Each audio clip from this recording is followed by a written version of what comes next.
పౌలును కోరుకున్నట్టు కొన్ని పాత్రలను స్పెషల్గా కోరుకుంటాడు దేవుడు. అందుకే వాళ్ళకి కొన్ని ప్రత్యేకమైన అనుభవాల్లో నుంచి తీసుకెళ్తాడు వాళ్ళని. నాకే ఎందుకు కాదు, ఇన్ని నాకే ఇచ్చావంటే ఈ ధన్యత నాకే ఇచ్చినందుకు నీకు స్తోత్రం ప్రభువా.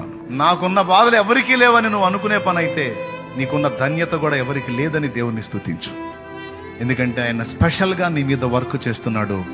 ఇప్పుడు నీకు అర్థం కాదు, ప్రస్తుతం సమస్యను ఫేస్ చేసేటప్పుడు నీకు అర్థం కాదు, ఫైనల్లో నీకు క్లారిటీ వస్తుంది ప్రతి విషయంలో. ఆమేన్ తమ్ముడు, ఫైనల్లో చాలా స్పష్టత వస్తుంది నీకు.